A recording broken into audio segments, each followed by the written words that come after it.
Durna paningalane ro Sidik Purna jajanira kang kumeteran ing astahane ngasto tan kena tan kelaping wastra tetekerna baran boyo wulu kutil swalu kembang manjar para staki onong baran lho malik grembyang ora basa aku ngajeni marang sembahanku Koko Prabu papuh kowe alas dadi wana-wana dadi alas sumorante dukule tambah sate oh Gusti karepmu piye berapa dadi karepku tak ulungake wujude kembang Wijaya Kusuma nanging ana pasang Giri Patembaya sare merah apa yen bisa nglangkai bau kiwa tenis jagi tak ulungake uje kembang Wijaya Kusuma iso nglangkai balis jagi esuk tak paringake esuk iso nglangkai sore tak paringake sore iso nglangkai beduk tak wenehke kowe papuh keparat lah talah ana manungsa kok nglangkai beduk kar dadi apa lha Gustiane karepe Pandhita Dara yen aku bacut budak sembadani bangga tarai damu kukrak nyawamu coba ora bakal swala ing kayun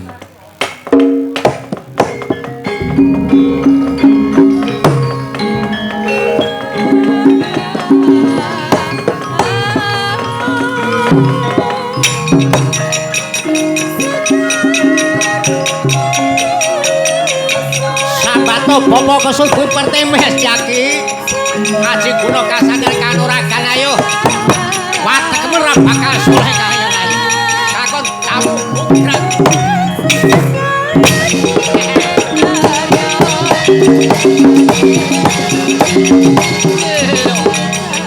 tanggih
Jojo montap ler ginetap lir sinambut trembata wesi aji malesa kang rinancing mungsuhnya padha kadang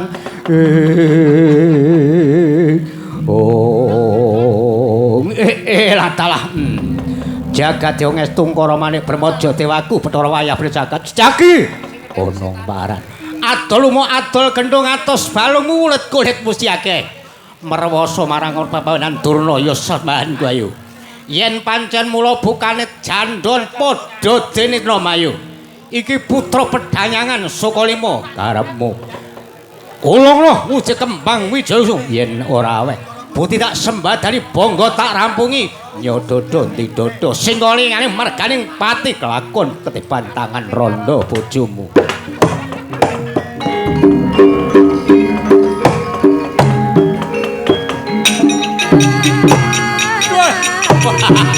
bagus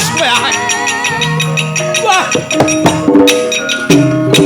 baik tenai aduh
ora minggat pecah sirahmu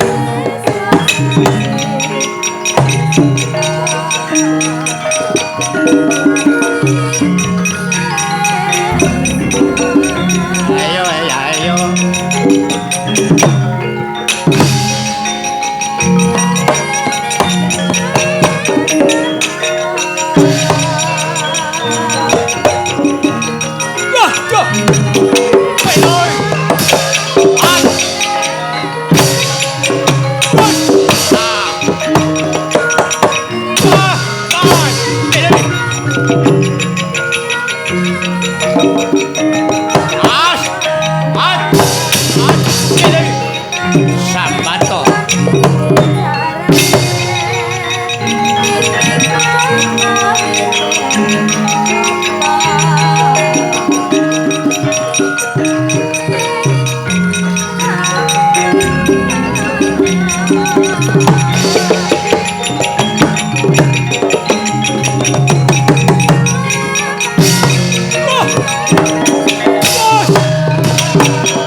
Waduh.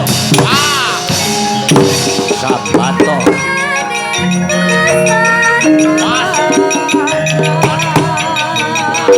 Waduh.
Koko Prabu paring pangandikamu apa yadi rikala semanten miturut gotheking para kadang negari Ngamarta sampun tinanggenah katedhengaken dhateng putra-putra Ngamarta mliginipun yoga paduka pun kaca negara mangkono ya Setyaki nggih leres pangandika dalem menika sampun dipun tandhangi dhateng yoga paduka pun putra Sentara Ngamarta yoga Kluman Gandhar Kaca kepareng saking menika kula supados nderek tindak paduka Koko Prabu samangke tedhak wonten negari Ngamarta nderek cas uninga pepeleng wonten negari Ngamarta mangkono Yayi Setyaki yen kaya mangkono aku mung jumurung binagi sewu Kang Jawa Kang saka Yayuh ingsun bakal manjing kedaton kaderek nomban Candi Biyada Sripi kang mapan ing Praja Ndrawati Koko Prabu monggo kula aturi nderek dhateng tindakipun Rai Paduka Koko Prabu yen to mangko ya mengkono Yayi pun Kakang apa ing dadi kersane adi manut Yayi Setyaki lan Kakang Udaya bubarna paswana agung negara Ndrawati ingsun bakal manjing kedaton madyaning Jatulaya sendika dawuh sinuwun sinun diaji nyun tambahing pangestu abdi dalem kadyan Widura Kandhang mangkono Kakang Udawa alap tata pitana rampung sabdane Sang Srinata nata ing negara Ndrawati Nalendra Ndrawati ngranggoni sabda Brahmana Raja sabda pangucap Brahmana Ratu gedhe panguwasane ngendika saklimah tan wolawali tan pindha mangsi kang temetes wonten madyaning dlancang patra seta tan bisa lumebet teka mangkono tindak Nalendra Ndrawati kadherekaken ingkang rakanata ing mandura sanganing pinta Prabanom Kakrasana dinulu saka mandra pindha tanaya binayang bayang kare tindaknya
Ayo dilanjut ya nak.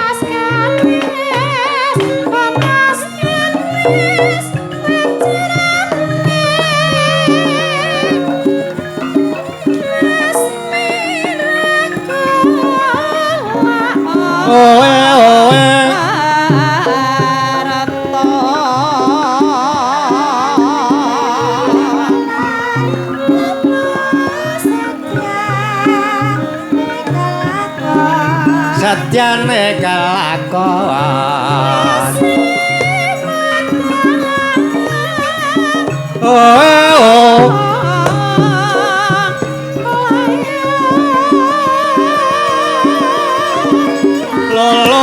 lo ya iyo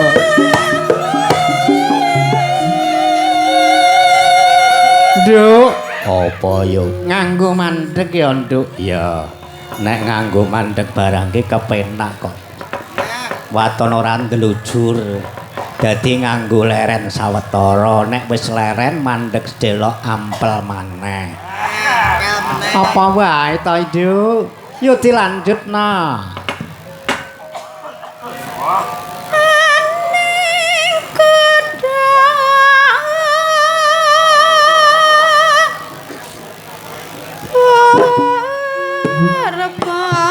suara suling memandang suarane jenak lali kekulane agamane salat 5 waktu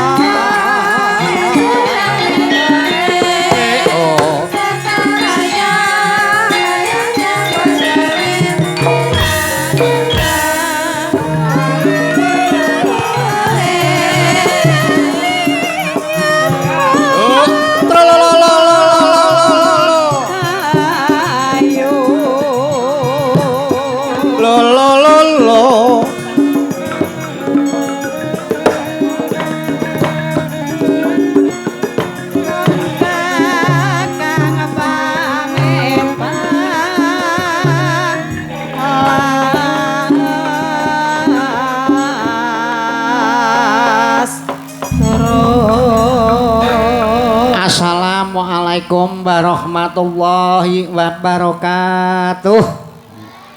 Salam waras. Yo nganggone kok sepisan uluk salam kaping pindho ngucapke salam waras. Salam waras kuwi mengku surasa lan mengku wirasat. Oh. Wa tembunge WARS. Waras. Wargane agawe rukun murih bisa sentosa. Oh ngono. Sembah suwun ya ana aku sowan ana desa Kebon Manis. Ing kono desa Mangonsari Kota Semarang. Ya. Ing kene ana ing ngarep mau wis akeh-akeh sing diaturake marang panjenenganipun Bapak Pangarsa sak setape.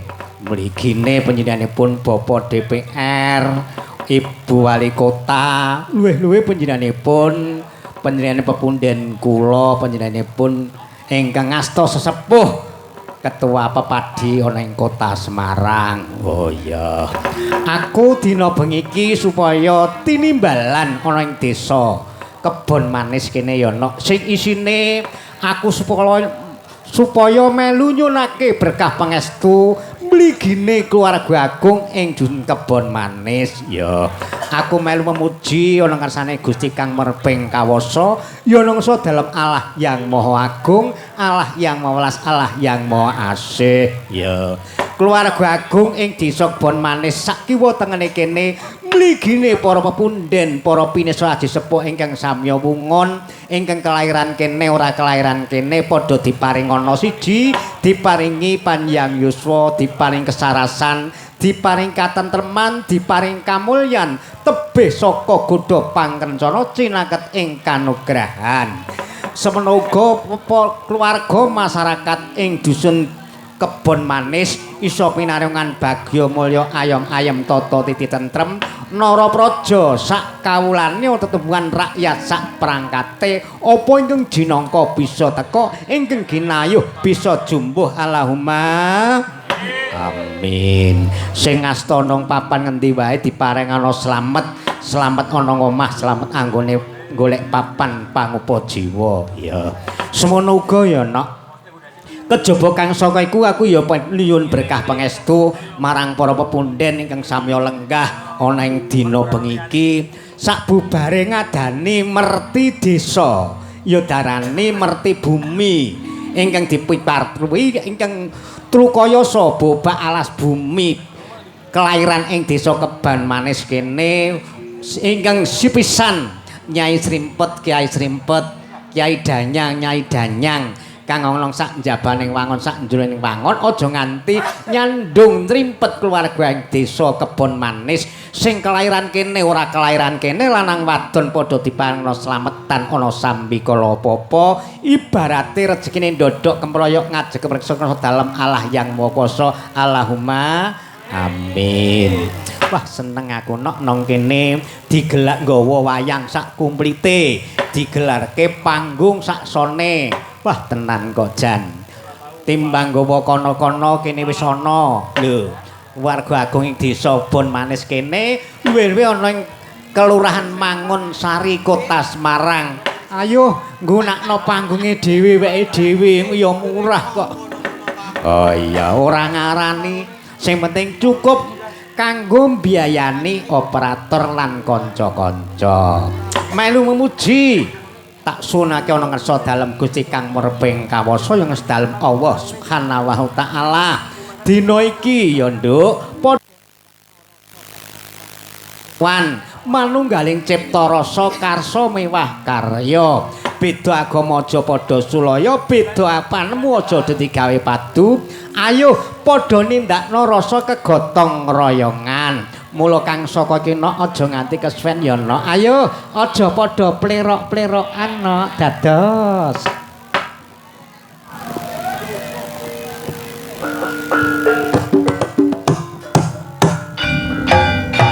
Oh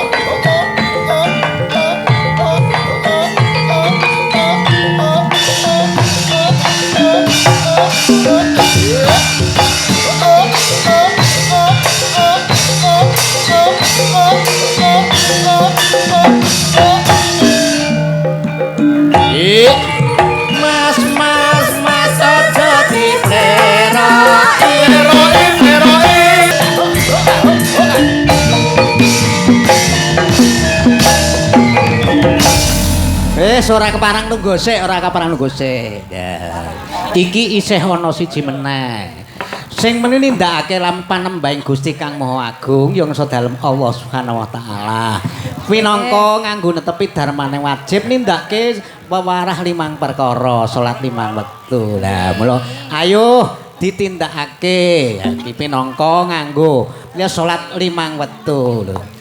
Hasbunallah wa ni'mal wakil ni'mal maula ni'man nasir wala haula wala quwata illa billah aliyyil azim Gusti Allah sesembahanku ingkang tetulung marang aku ora ana daya linangku kejaba saking Allah kang maha agung aja nganti kliru mung Gusti Allah sesembahanku dalu mung 5 waktu ngrasa mungkar lan nafsu sedolarku aja nganti kliru mung Gusti Allah sesembahanku dinten lan dalu mung 5 waktu kanggo mrasta mungkar lan nafsu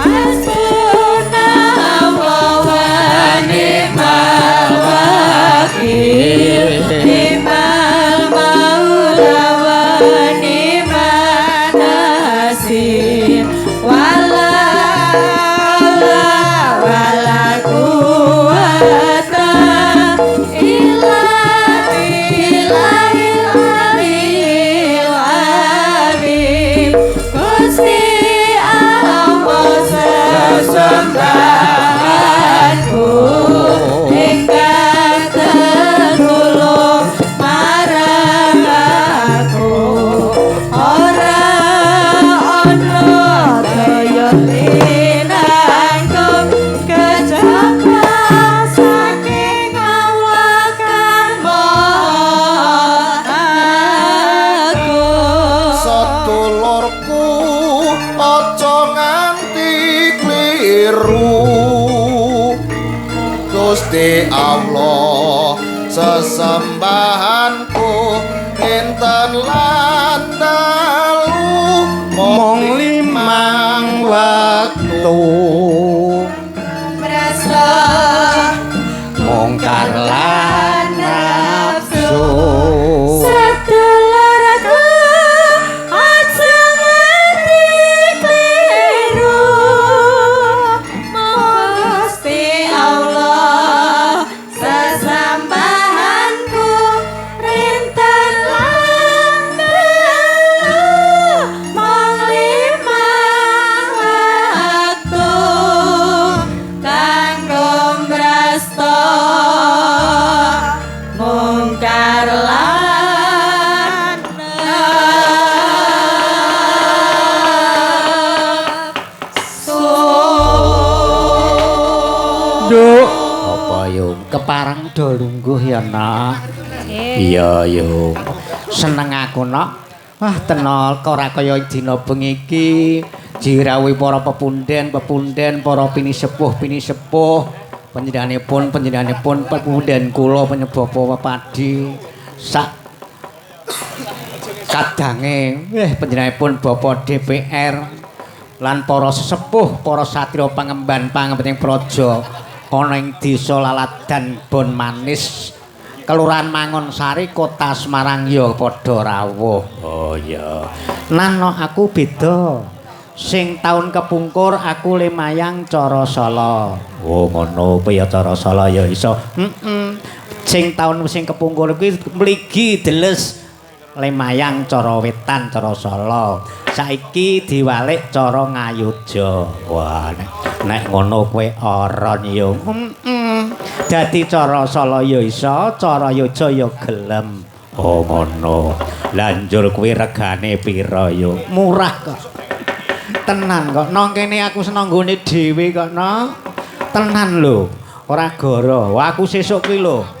Tanggal 24 sesuk kuwi ning Tegal Melik. Tanggal 16 sesuk ning Soro Genen. Tenan alhamdulillah sampai September wis ana nduk, wis nyantel. Alhamdulillah. Mula aku nang kene tak gawe murah ki nang nggonku dhewe. Piyayi ki wetengan kene kok ora gelem ngundang limbuk saka gebukan kira ya kebangetan to.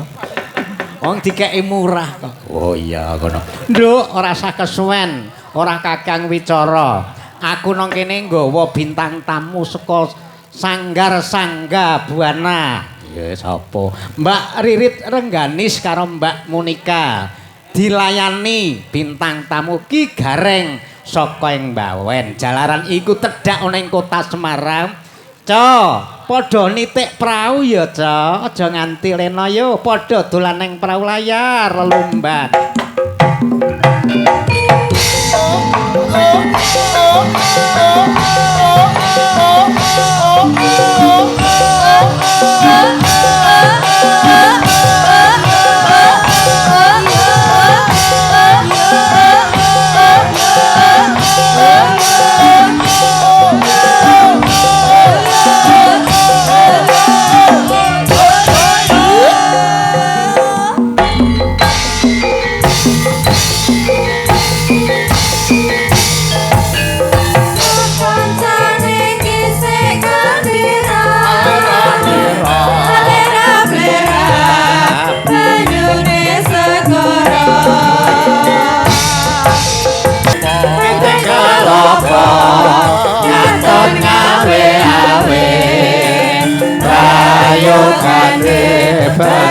Bali mari dene sesuk esuk